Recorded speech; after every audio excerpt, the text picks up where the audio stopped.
On vous souhaite la bienvenue à ériclatour.com. Aujourd'hui, une émission entièrement dédiée à un auteur, mais qui aussi a longtemps travaillé à titre de conseiller pédagogique, donc dans le monde de l'éducation, mais depuis sa jeune retraite, depuis les 20 dernières années, très actif dans le domaine des arts, notamment chez Artaud, mais aussi depuis 35 ans, il écrit des livres. Il en est rendu à son 9e, le 4e de cette série dont il nous présente aujourd'hui, Escouade de 06, Monsieur Gaston Enquête, et j'ai nommé l'auteur Gilles Gemme.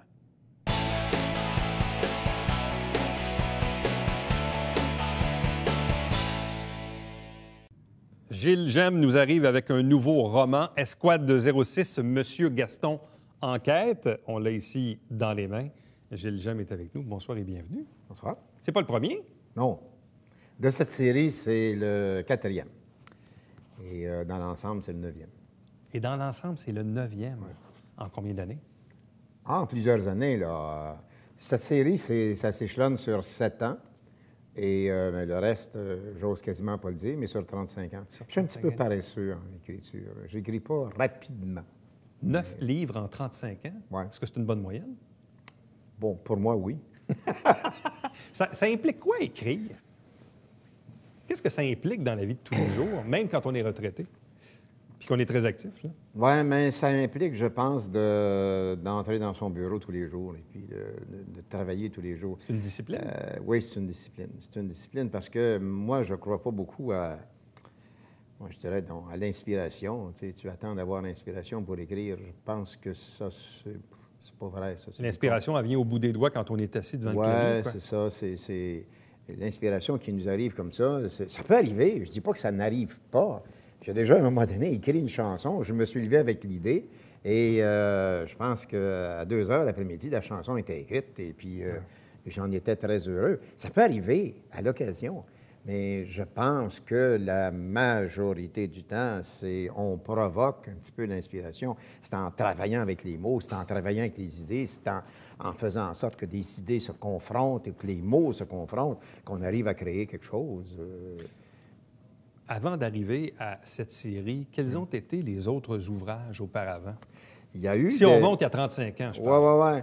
Le premier, c'était, d'ailleurs, ça me fait plaisir de le voir toujours. Il n'est plus en librairie parce que la maison d'édition n'existe plus, bien entendu. Ça a été fait dans le temps d'Émile Roche. Oui. Alors, donc Richard Lafontaine, qui avait été un peu mon pilote là-dedans. Et ça s'appelle « En plein hiver, des mannes en plein ciel », un long titre. Je commence à m'y habituer après 35 ans. Et ce livre est toujours, pour des gens que je rencontre, c'est presque une référence. C'est comme un point qui nous rattache avec les gens, qui était beaucoup poésie. J'appelais pas ça un roman à l'époque, j'appelais ça une description de geste. Et ce livre-là, il est toujours, en tout cas, il est toujours chez Artaud, il est rendu au musée. Bon. Mais Gilles Gemme n'est pas rendu encore au musée. Pas tout à fait. OK, c'est bon.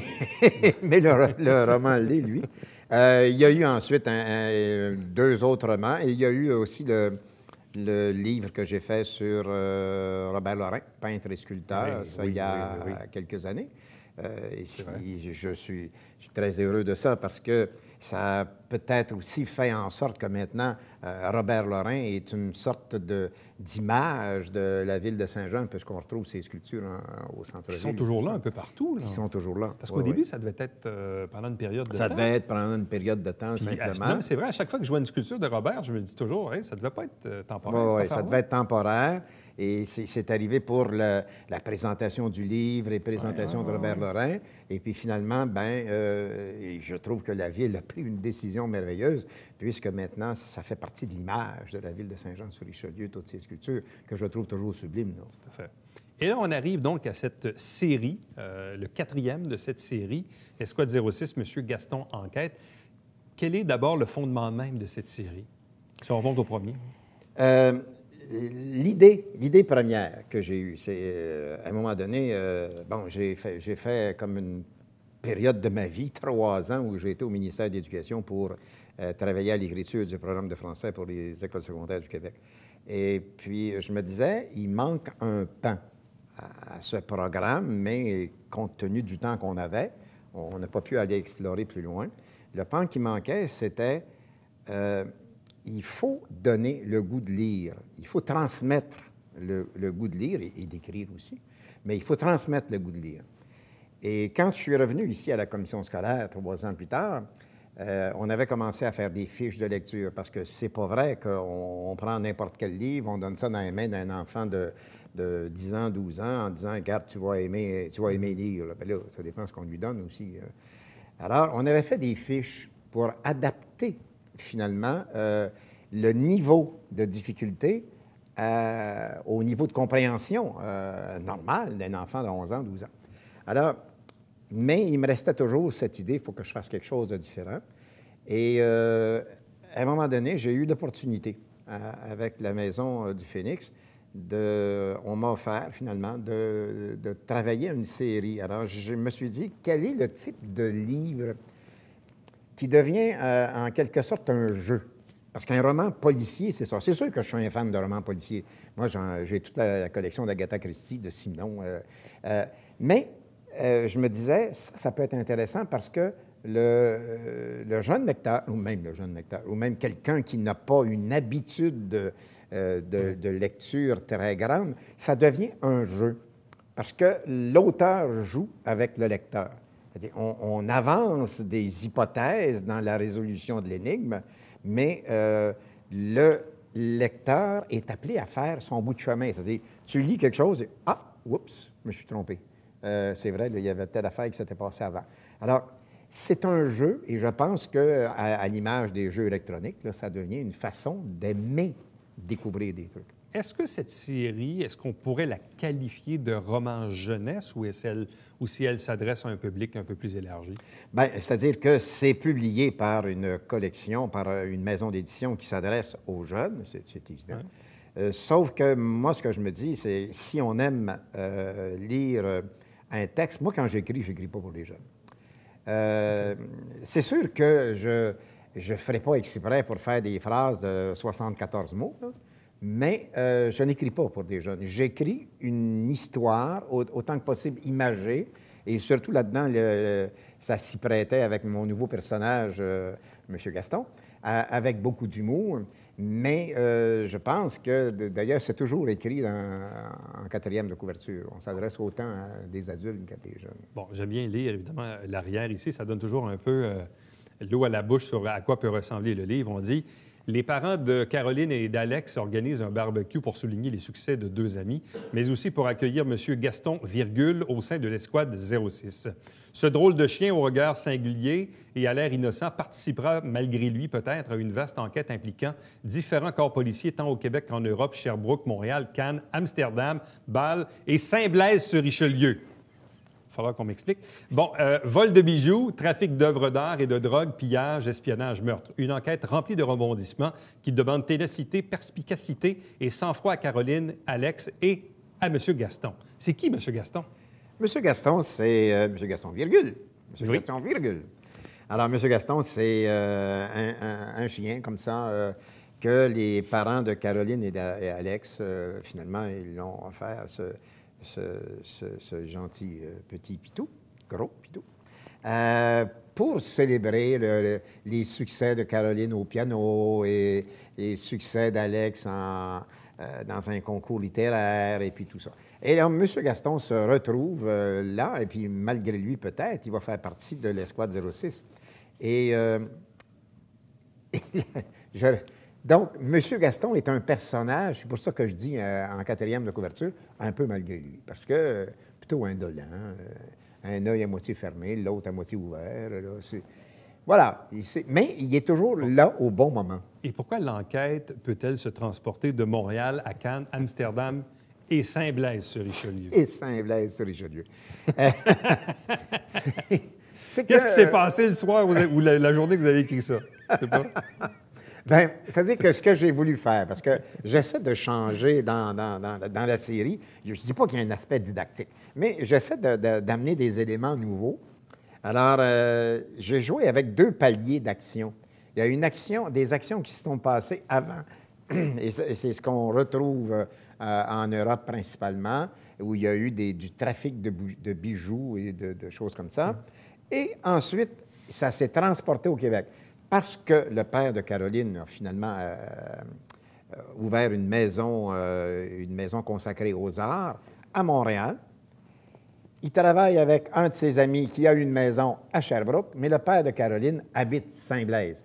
Alors, naturellement, les gens l'ont suivi et finalement, ça commence à Saint-Blaise-sur-Richelieu, bizarrement, parce que M. Gaston habite à Saint-Blaise-sur-Richelieu.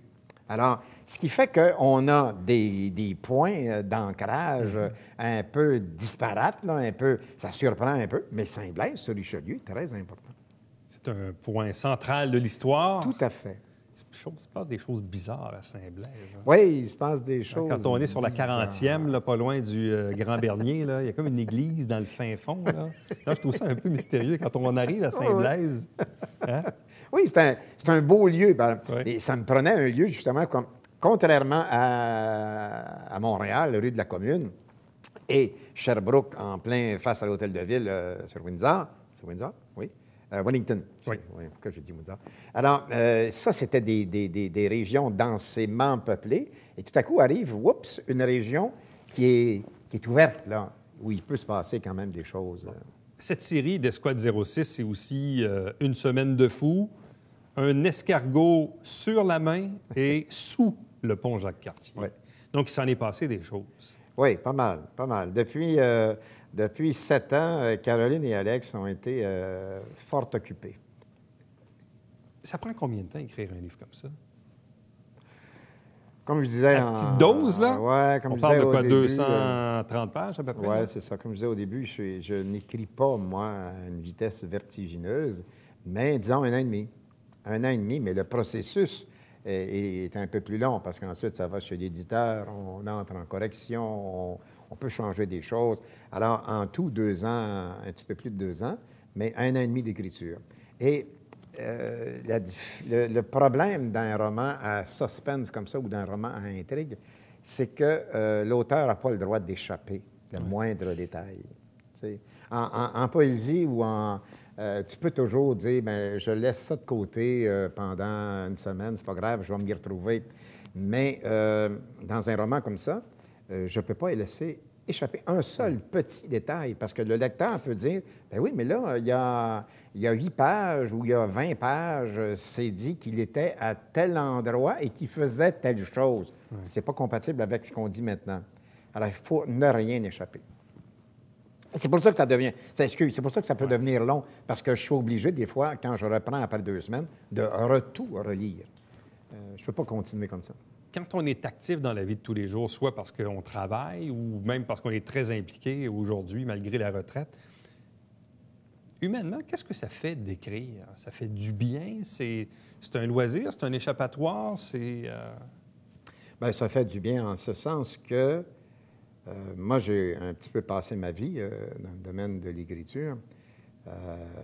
Donc, je pense, moi, j'ai toujours dit que j'étais très, très chanceux parce que la transition s'est faite entre mon travail et la retraite. La transition s'est faite avec un fil conducteur.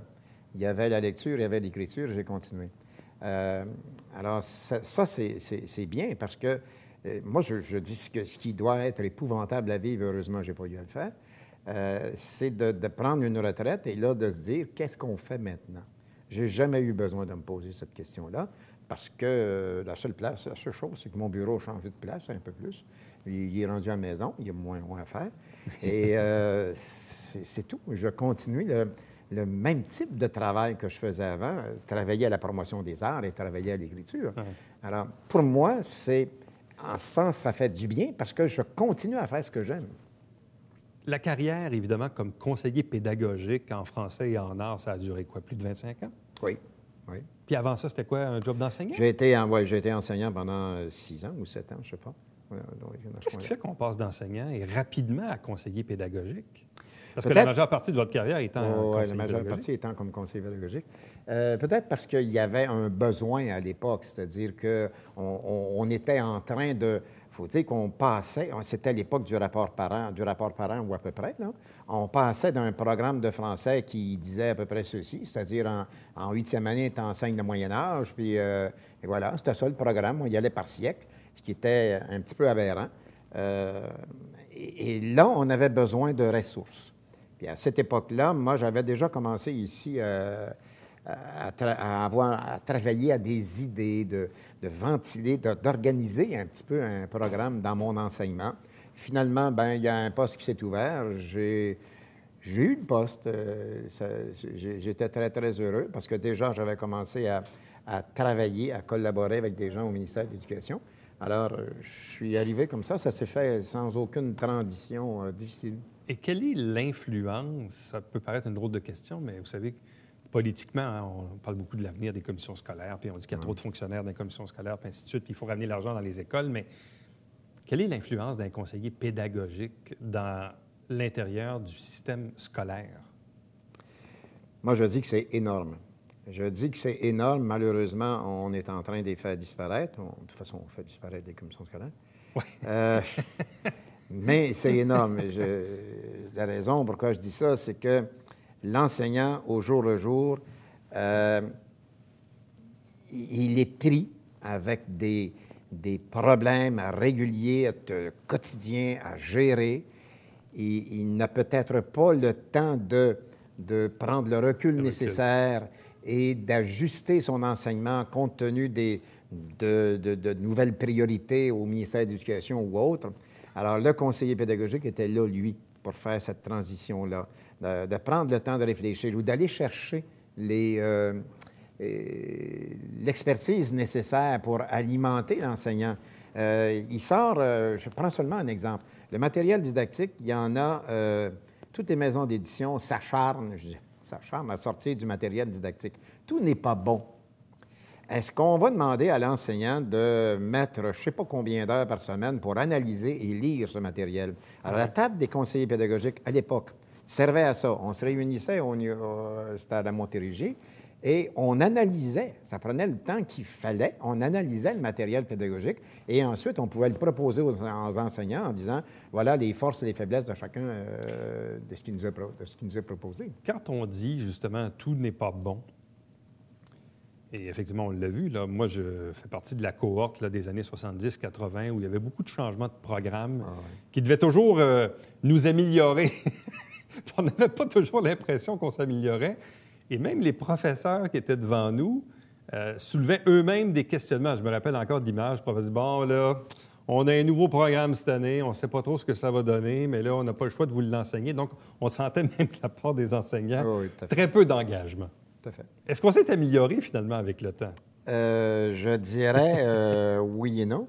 Je dirais oui et non. Et l'exemple que je donne là-dessus, c'est qu'en 1981, on a terminé l'écriture de ce nouveau programme pour les écoles secondaires du Québec. Et quand on l'a présenté au ministère de l'Éducation, naturellement, nous, le programme, c'est pas tout d'écrire un programme. On avait présenté aussi une façon de maintenant de le propager, de dire aux gens, attendez un peu, on va prendre le temps, on va regarder ce qu'il y a là-dedans, on va même ajuster des choses. Et là, on nous a dit, votre contrat est terminé. Alors, on a pris le programme, on l'a mis sur la table des enseignants et c'est fini. Alors, les gens reçoivent ça, puis c'est loin d'être un paquet cadeau. Je fais quoi avec ça? Il y a 600 pages à lire, ça n'a pas de bon sens. Alors, même là, en 80, on ne donnait pas les ressources. Un programme, ce n'est pas une panacée miracle. Là. On ne règle pas tout avec le programme. Un programme, c'est aussi des mots, c'est des idées, c'est des propositions. Maintenant, il faut recevoir ça, puis il faut voir ce qu'on fait avec. Mais si on enlève tout le reste en disant on ne prendra pas le temps de recevoir ça, puis on ne prendra pas le temps d'analyser, eh bien, on enseigne n'importe quoi.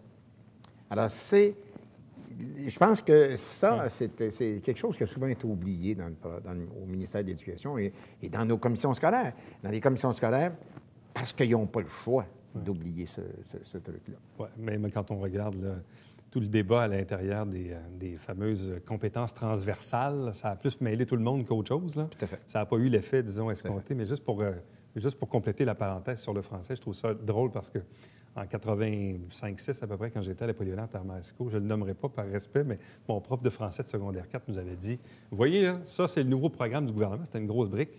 Il l'a sacré dans les poubelles. Puis il nous a dit, moi, je vais vous enseigner ce que moi, on m'a montré dans le temps des bonnes sœurs. Puis en janvier, finalement, on est revenu avec le programme du ministère parce qu'on était quand même évalué là-dessus. Là. Mais tu sais, c'était un show de boucan, mais l'image était forte en voulant dire, là, moi, je vais vous aider à rattraper ce que vous avez peut-être Tout à fait. manqué. Et c'est là que je comprends les enseignants. Je comprends la réaction des enseignants. On ne peut pas demander à quelqu'un qui déjà travaille plus de 35 heures semaine en même temps prendre le temps d'analyser une proposition d'enseignement. Voyons, c'est rêvant à couleur. Et même, je regarde dans les dernières années mes propres enfants à qui parfois on a pu imposer certaines lectures. On a eu des réactions des fois de mon gars ou ma fille de me dire « Ah non, là, c'est du plate. On est obligé de lire ce livre-là. » Parfois, dans certains cas, c'est des livres intéressants. Ou même, des fois, on faisait certains reproches à la littérature jeunesse qui n'était peut-être pas toujours tournée vers les garçons. Alors qu'aujourd'hui, il y a vraiment il y a de la compétition sur le marché. Oh, oui. Là. Il y a maintenant des produits de lecture qui sont dédiés aux adolescents. Et intéressants. Ouais. Donc là-dessus, même les auteurs eux-mêmes ont fait un bout de chemin en offrant un meilleur produit. Tout à fait. Puis il y a une conception aussi de la littérature jeunesse.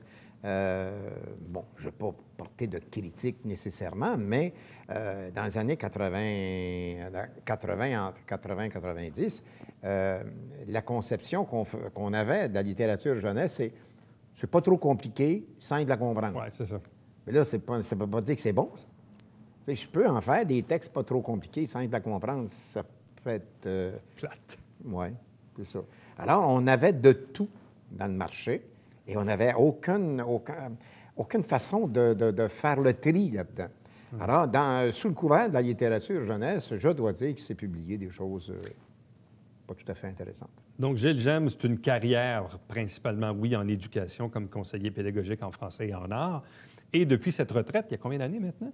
Depuis 1996, je n'ose pas 16. additionner. Ouais. Wow! Ouais. Ça va faire 20 ans. Oui, 20 ans de retraite, oui. mais une retraite drôlement active, là, toujours Ah, tout à impliquée au niveau des arts, entre autres, oui, oui. chez Artaud, là, ces temps-ci, mais même depuis plusieurs années aussi. Depuis plusieurs années.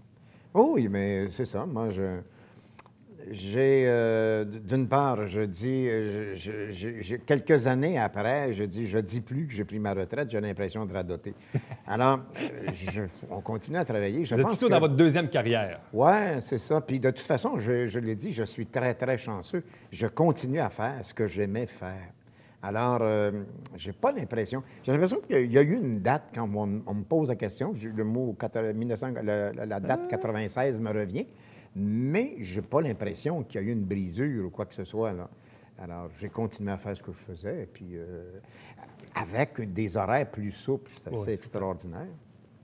Mais c'est aussi, à tout le moins, en tout cas, pour avoir fait d'autres entrevues avec des gens qui ont passé le cap de la 50 et de la soixantaine, ça vient à dire qu'il faut quand même aussi bien planifier sa retraite pour ne pas trouver ça emmerdant. Parce qu'il y en a qui peuvent trouver ça drôlement emmerdant. Oui, c'est sûr. Tout à fait. Et en même temps, si on remonte un petit peu plus loin, moi, j'ai eu la chance de faire comme carrière ce que j'aimais faire. Ouais. C'est sûr que quelqu'un qui passe 35 ans de sa vie à faire quelque chose qu'il n'aime pas faire, il a hâte d'en sortir. Moi, je n'avais pas nécessairement hâte d'en sortir. J'avais peut-être hâte d'avoir des horaires plus souples, mais c'est tout. Donc, il y a comme une continuité qui s'est faite depuis l'âge de 20 ans que j'aime écrire et que j'aime lire. Alors, je n'ai pas changé grand-chose dans ma vie. J'ai continué à faire ça et faire la promotion des arts, c'est bien évident. Alors, toujours actif, donc, chez Artaud, comme on le disait. Artaud qui se porte bien? Artaud qui se porte très bien, avec une programmation 2016 qui s'en vient, dont on fera état au début janvier. Tout à fait renversante. Bon. Est-ce que c'est le genre d'organisme parfois qu'il faut tenir un peu à bout de bras ou à tout le moins ça prend des gens très actifs sur un conseil d'administration? Parfois, les finances ne sont pas toujours au rendez-vous. Hein, tout le monde a besoin de sous. Les organismes à but non lucratif, bien évidemment. Donc, ça prend des gens très actifs pour tenir ça. Oui, puis il faut y croire, je pense, énormément. Parce qu'en culture, c'est peut-être un domaine où c'est très, en tout cas, ça m'apparaît plus évident. Je pense que c'est Félix Leclerc qui disait quand on traverse une rivière à la nage, on n'arrête pas de nager en plein milieu. Alors, c'est un peu ça. En le domaine des arts, on ne peut pas se permettre de dire là, tout va bien, on va laisser aller le bateau. On ne peut pas. Et quand quelque chose baisse, bien, on est tous un petit peu coupables comme utilisateurs de ce levier, parce qu'Artaud est un levier dans les mains des artistes. Donc, 9e roman, le 4e de cette série, Escouade 06, Monsieur Gaston Enquête, de Gilles Gemme aux éditions du Phénix. Gilles Gemme, merci beaucoup. Bonne chance et bonne continuation. Encore pour un autre 20 ans de retraite. Ah, sûrement. Sûrement. Merci. Merci. Restez avec nous au retour, c'est le Babillard quotidien.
Bonne nouvelle pour les citoyens de Chambly, puisque la Ville et l'AMT, l'Agence métropolitaine de transport, annoncent l'agrandissement du stationnement incitatif. Là, on parle d'une portion quand même de 40 d'agrandissement au niveau du nombre d'espaces disponibles. Donc, c'est une très, très bonne nouvelle.